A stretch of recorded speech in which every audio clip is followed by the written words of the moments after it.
Mistress. From The Perfect Mistress, the memoirs of Lady Hermione Middlebury. Chapter 1. London, 1885. And I would therefore be most delighted to publish your great-grandmother's memoirs. Benjamin Cadwallader's voice rang in Lady Julia Winterset's small parlour, as if he were offering eternal salvation, and choirs of celestial angels would appear at any moment to accompany his words. She raised a brow.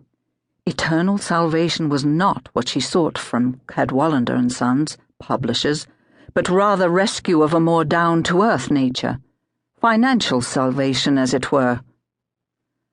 I must confess I am surprised, Mr. Cadwallader, that you would make such an offer on the basis of what little I allowed you to read. No more than a chapter, if I recall. Yet what a chapter it was, he chuckled. If the rest is even a fraction as interesting as what I have already read, The Perfect Mistress, the memoirs of Lady Hermione Middlebury, shall be a rousing success. Julia considered him. Do you really think so? Oh, I do indeed, he nodded vigorously. I have mentioned this project, in a most discreet manner, mind you, to a few trusted colleagues, and they concur. Do not underestimate the appetite of the public for works of this nature, especially if they are factual. By this nature, do you mean scandalous? Well, yes, to an extent. But as Lady Middlebury has been dead these past 30 years, and the incidents she reveals are older yet, it is not nearly as disreputable as it might be if she were alive today and in the midst of— Her adventures? Julia said with a smile. Exactly, Mr. Cadwallader's handsome face flushed. Admittedly, the writing itself is not as fine as Mr. Trollope's, or Mr. Dickens's, or even Mrs. Gaskell's or Mrs. Carrick's, but as it is written in your ancestor's own words, and in a remarkably engaging and enthusiastic style, a certain lack of polish can be overlooked, particularly given the nature of the adventures she relates. And you think it will sell well?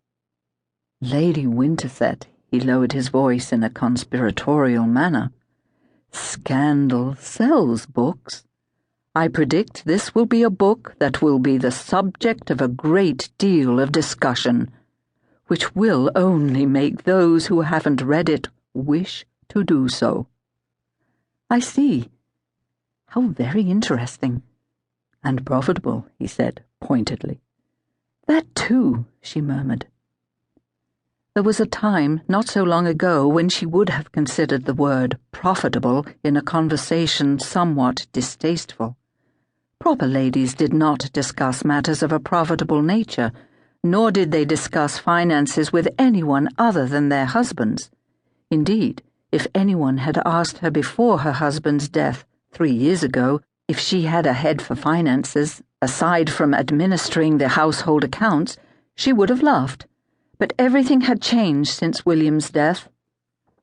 Thus far, she had managed to stretch the little savings her husband had left with frugal living and an eye toward a bargain. Nonetheless, if she did not take action soon, she would be penniless. She had far too many responsibilities to permit that to happen. Life had changed, and so had she.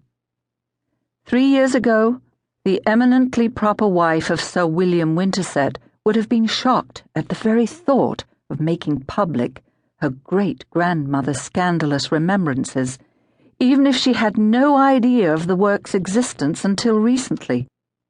The woman she had become was different, stronger, hopefully, than the woman she had been. That woman was dependent upon her husband. This woman depended on no one but herself, and would do what she must to survive. Even though she had not finished her reading of her great-grandmother's memoirs, what she had read thus far, as well as odd dreams triggered by her reading, convinced her